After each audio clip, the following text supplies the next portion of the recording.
2023 के लिए जो G20 समिट है उसकी उन्होंने जो है वो ऐलान कर दी है और G20 समिट जो है वो सितंबर 2023 में। ये कि पाकिस्तान ने लेटर लिखा है अफगानिस्तान की गवर्नमेंट को और उसमें उन्होंने कहा है कि जी आप हमें मसूद अजहर दे दीजिए, वो जो हम बोलते हैं ना मौलाना मसूद अजहर, वो जरा हमें दे दीजिए। और क्योंकि जाहिर है कि FATF की टीम यहाँ पर आएगी और पाकिस्तान को दिखाना है कि उन्होंने मसूद अजहर को अरेस्ट कर लिया है, जैसे हाफिज सईद को दामाद बना के रखा है। देखिए इंडिया इसका फायदा उठाएगा और पाकिस्तान पीछे रह जाएगा कि पाकिस्तान के नेबर इंडिया में सारी ग्लोबल इंटरनेशनल कम्युनिटी आ रही है, जो इंडिया के कहने पे आ रही है, वो इंडिया के फ्रेंड्स हैं, वो इंडिया की इकोनॉमिक पावर को समझ बैठे हैं और वो बात करेंगे डिजिटल इंफ्रास्ट्रक्चर, वो बात करेंगे जी कि डेवलपमेंट जो है वो टेक बेस्ड डेवलपमेंट। कुत्ता काट ले तो दवा नहीं होती या सांप काट ले तो एंटीवेनम नहीं होता। मैं तो अपनी कौम को कहता हूँ क्यों सारी दुनिया के आगे भिखारियों की तरह भीख मांगते हो कि इस वक्त सैलाब ज़दा इलाकों में बहुत सारी ऐसी खवातीन हामला हैं जिनके बच्चों की पैदाइश इसी महीने जो है वो एक्सपेक्टेड है। इंडिया 75 साल बाद G20 जो है उसको होस्ट कर रहा है और हम 75 साल इस बात में गुजार दिए हैं कि आर्मी चीफ किन्ने लाना तो किन्ने नहीं लाना। फाड़ लो इन्होंने सियासतदानों ने हमारी जो है ना। पाकिस्तान के अंदर इस टाइम पर सैलाब ज़दगान शदीद मुश्किलात का सामना कर रहे हैं। हाथ जोड़ के मैं कर्ज करूं, मैं उस वक्त से डर रहा हूं, शेख रशीद उस वक्त से डर रहा है, मुल्क हाथ से निकलता जा रहा है। यूरोपियन यूनियन वहां आएगी, जब अर्जेंटाइन आएगा, वहां पे Australia, Canada, China, Italy, Japan, south Korea, Mexico जैसे बड़े मुल्क, सऊदी अरब, टर्की, जो मुसलमान भी मुल्क भी आएंगे, जिनको सारा टाइम हमने ये कहा है कि नहीं इंडिया साड़ा दुश्मन है तो तुसी जरा खींच के रखो। सांपों का काटना बड़ा आम हो गया है सिंध के अंदर भी और बलोचिस्तान के अंदर भी। मुश्किलात बढ़ती चली जा रही हैं और इन मुश्किलात के अंदर मेडिकल इमरजेंसीज जो है उनको केटर करना भी मुश्किल होता जा रहा है। अभी तक सैलाब ज़दगान इमदाद के मुंतज़िर है, बहुत सारी जगहों पर अभी वाफिर मकदार के अंदर इमदाद नहीं पहुंच सकी। 1/3 पाकिस्तान इस वक्त इनंडेटेड अभी भी और अफेक्टेड अभी भी है, क्योंकि हमारी कौम बदतमीज है जिससे पैसे लेने उसी कमजोर। देखें कमजोर भिखारी की पहचान क्या होती है कि अगर उसको वो जो आला ज़र्फ भिखारी होता है वो पता है क्या कहता है, जो दे उसका भी भला, जो ना दे उसका भी भला। और जो कम ज़र्फ भिखारी होता है ना, जब आप उसको भीख नहीं देते यूं करता हुआ जाता है, जिससे पता लग जाता है कम ज़र्फ भिखारी है। तो आला ज़र्फ बनो, नहीं भिखारी नहीं, आला ज़र्फ बनो, आला ज़र्फ बनो। भिखारी तो बंदा किसी को बदवा देनी हो तो उसे भिखारी बोले। मैं तो अपनी कौम को कहता हूँ क्यों सारी दुनिया के आगे भिखारियों की तरह भीख मांगते हो, मत मांगो भीख। पाकिस्तान ने लेटर लिखा है अफगानिस्तान की गवर्नमेंट को और उसमें उन्होंने कहा है कि जी आप हमें मसूद अजहर दे दीजिए, वो जो हम बोलते हैं ना मौलाना मसूद अजहर, वो जरा हमें दे दीजिए। और क्योंकि जाहिर है कि FATF की टीम यहाँ पर आएगी और पाकिस्तान को दिखाना है कि उन्होंने मसूद अजहर को अरेस्ट कर लिया है, जैसे हाफिज सईद को दामाद बना के रखा है, ऐसे ही मसूद अजहर को भी बुला रहे होंगे। अब अफगानिस्तान की तरफ से फिलहाल कहा यह जा रहा है कि कोई जवाब नहीं आया है और ये मैं आपको एकदम वो न्यूज बता रही हूँ जो ऑलरेडी हमारे मीडिया पे चल रही है, मतलब it's not a fake news. और उसके बाद अब देखते, जाहिर है FATF के लिए ही कहा जा रहा है, बहुत दिनों से यही कहा जा रहा था कि FATF की टीम ने कहा है कि जी मसूद अजहर को पकड़ के दो तो फिर बात बनेगी और तभी आपको जो है वो IMF का लोन भी मिलेगा, बाकी चीजें भी तभी होंगी, FATF की ग्रे लिस्ट से भी तभी निकल पाएंगे, चाहे उसके लिए कितने भी पॉइंट्स क्लियर किए हो या कितने भी पॉइंट्स ना क्लियर किए हो, क्योंकि वो एक फॉर्मेलिटी है, उसके इतने कोई वो नहीं है कि टेंशन नहीं जैसे हम लोग लेते हैं।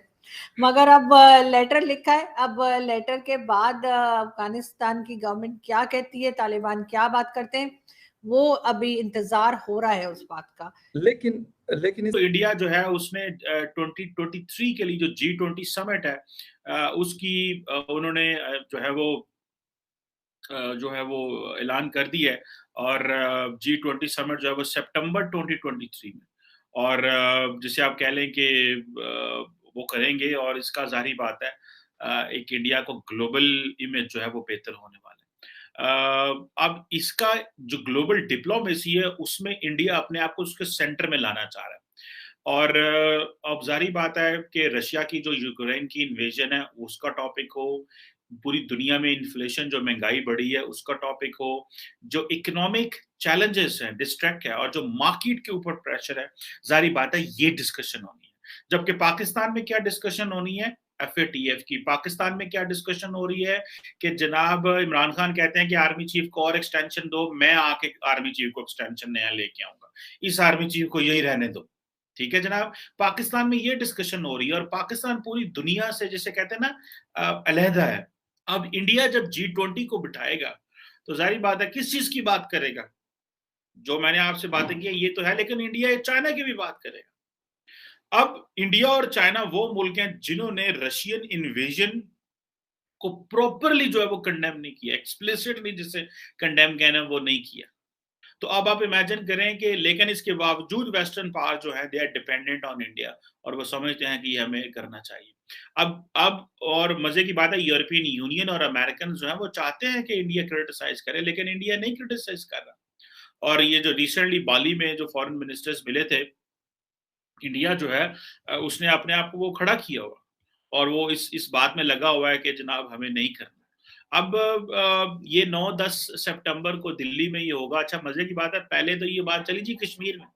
अच्छा इंडिया ने ये शुरशुरी छोड़ दी ना, उन्होंने शुरशुरी छोड़ दी। उन्होंने कहा जनाब के ये कश्मीर में होगी, लेकिन हमने भी उस वक्त ये बात की थी कि कश्मीर में तो बहुत बड़ा इंफ्रास्ट्रक्चर चाहिए, वो तो सिक्योरिटी का इशू है। लेकिन उन्होंने बहुत सारे लोगों ने ये कहा जनाब कि नहीं जी, इंडिया जो है वो कश्मीर में G20 की मीटिंग करेगा और दुनिया को बताएगा जी कश्मीर नॉर्मल प्लेस है, ऐसी बात है वैसी बात है।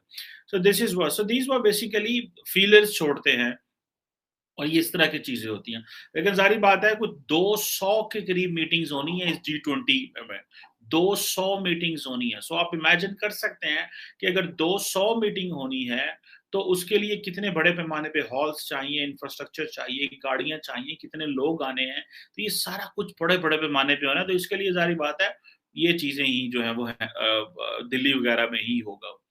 और अब जो G20 की जो प्रायोरिटीज हैं वो जाहिर बात है उसमें वो टॉप एजेंडे पे बात करने वालेंगे, सस्टेनेबल ग्रोथ पे बात करेंगे, खवातीन को कैसे मजीद ताकत देनी है, और सबसे बढ़ के जो इंडिया जिसका फायदा उठा रहा है।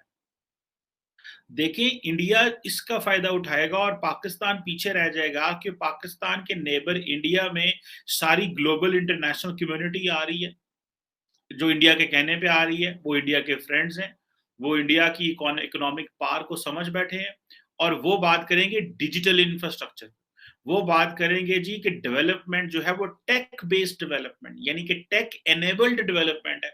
यूरोपियन यूनियन वहां आएगी, जब अर्जेंटाइन आएगा, वहां पे Australia, Canada, China, Italy, Japan, south Korea, Mexico जैसे बड़े मुल्क, सऊदी अरब, टर्की, जो मुसलमान भी मुल्क भी आएंगे, जिनको सारा टाइम हमने ये कहा है कि नहीं इंडिया साड़ा दुश्मन है तो तुसी जरा खींच के रखो, कम हौला ना पवे, उनको भी पता है कि हमें किससे डील करना है और क्या करना है।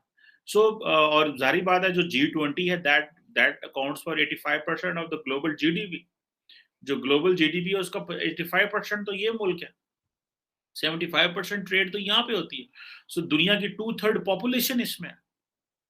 सो अब देखें दुनिया की जो 85% जो GDP है, 85% GDP जो है वो तो सारे इंडिया के पास आ रहे हैं दुनिया की टोटल, और हम दूसरे 15% में आते हैं जो कि इससे बाहर है। अगू तुझी हिसाब ला लो कि हमें 15% में है, पाकिस्तान उस 15% ऑफ द जीडीपी में है जो इसमें है ही नहीं, और हम जो 25% ऑफ द ग्लोबल ट्रेड में